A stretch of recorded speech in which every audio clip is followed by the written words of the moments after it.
Hello, my friends, and welcome back. Thank you very much for being with me again today. I feel sorry for the German people.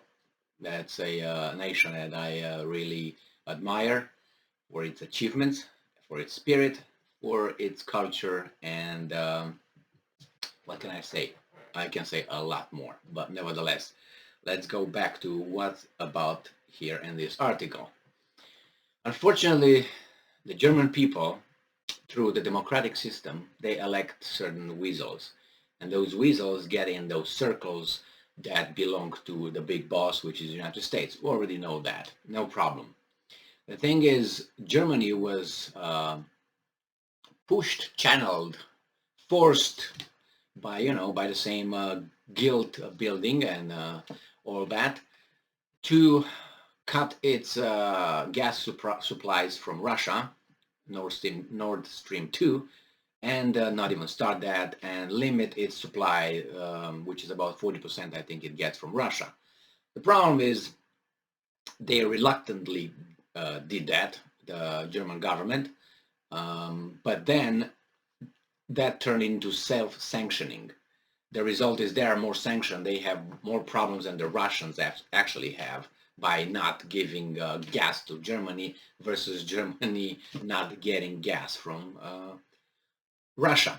The problem is there's some issues here with delivery of gas, Russian gas. I don't think there are issues. They said it's um, something that doesn't work over there very well, and Canadians have to make sure a valve or something. They have the Canadians have to figure it out and help. But since Canada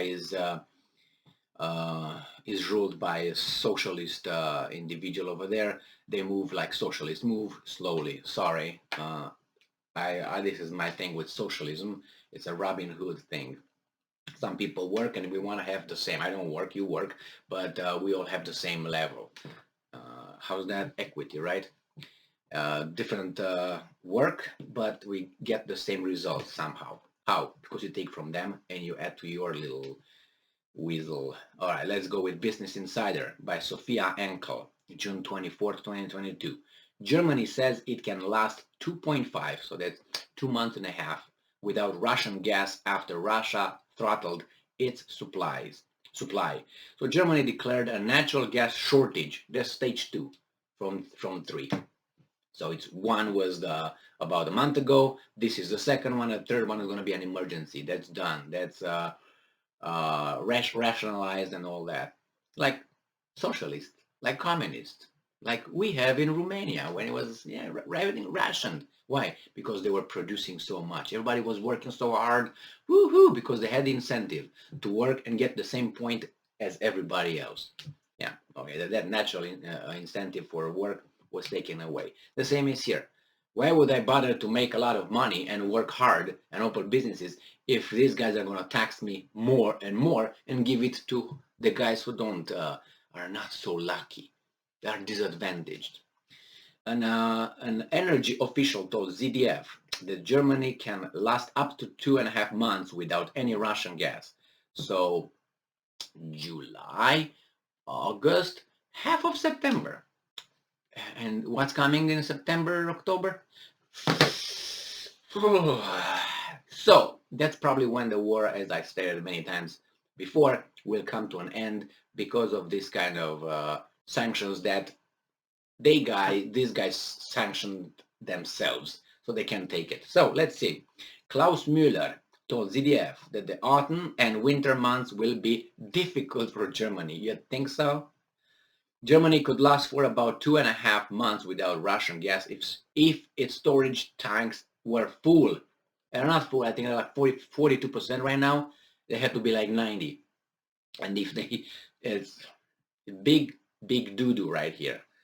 It says here that Klaus Müller, he said that quickly find new suppliers after Russian throttle supplies this week. Quickly find new suppliers.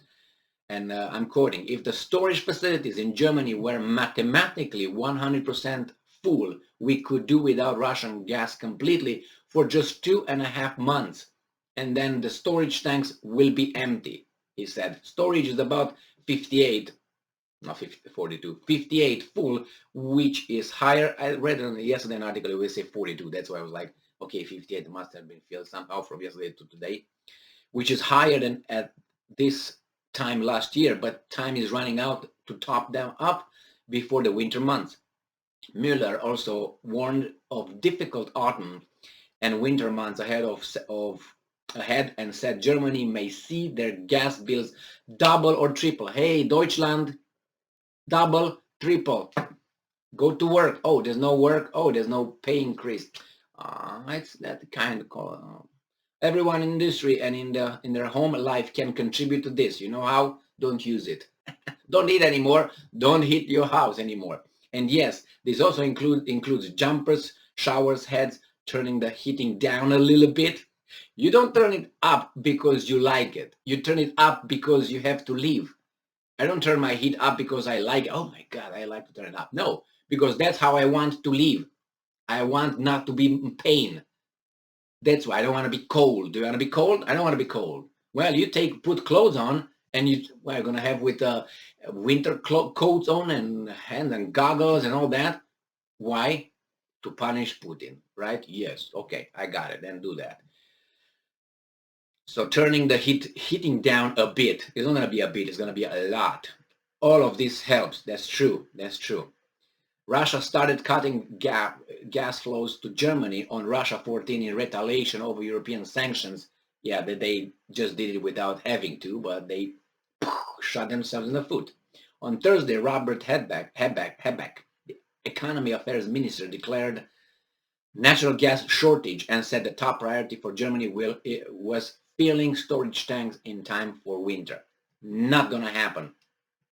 And he says here that the second phase, he said the government was moving into the second phase of the three-stage energy plan to protect supplies. The second phase does not call for state intervention yet, but certain sectors will have supplies prioritized under the third stage. You know what it is prioritized? You take it, you don't. That's what it is. Companies would have to stop production, lay off their workers. Supply chains would collapse. People would go into debt to pay their heating bills. Or there's another option when people live under this kind of government and they change the government and the government changes the policy and then they make again a deal with the Russians and get rid of the sanctions and they have their lives back.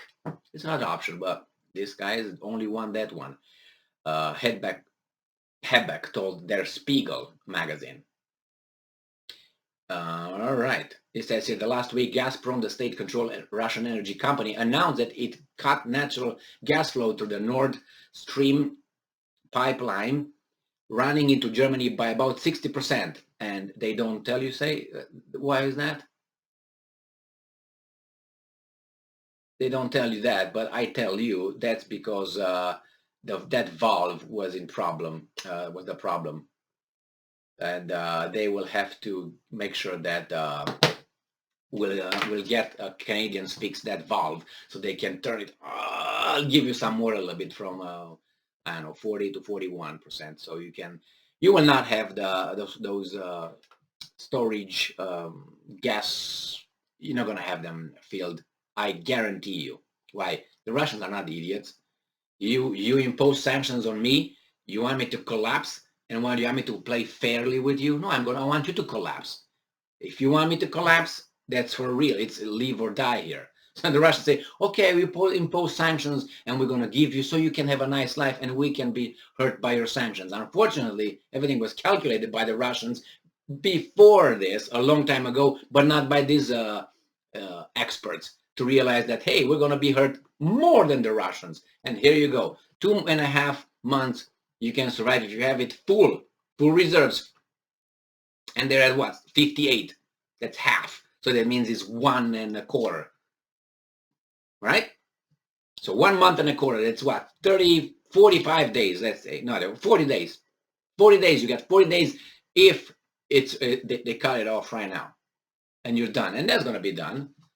I mean, the Russians want to win. They don't want to lose. Like you guys, you inserted yourself pushed by the big boss over there across the Atlantic called Zimbabwe, remember? And There you have it. We'll see how long it will take. The problem Germany has is that it has no power to do much because you have the boy in Kiev is Great Britain's boy, in US's boy, is not the Germans or European Union. European Union can try to say, okay, we have to let's say get rid of the sanctions. It's not going to be only Germany. You have over there some very very low bottom feeders, excuse me, that are not on the payroll of the European Union. They are on the payroll of Zimbabwe. So when it's going to be about voting, you're going to have a few countries like the Baltic states, Poland, and other bottom feeders. They will say, no, no, no, no, no, no, no. We want the sanctions to be on. So legally, they will not get rid of the sanctions. Germany will be nilled. United States will not. Their economy, Germany, is going to stagnate or maybe go into a reverse. The United States will slowly still go up or maybe stagnate. But this gap is going to grow a bigger gap. You'll see. You'll see. But as I said, October, the latest November, people will say, okay, okay, how about we stop with the sanctions? Zelensky make a deal, and Zelensky is going to look at London, and the London will say, no, why? Screw Europe. It's not. We're not with them in the same boat here. No, no, no, no, no, no. All right. Thank you very much for being with me again today. Stay strong, stay smart, look for the truth, and be just.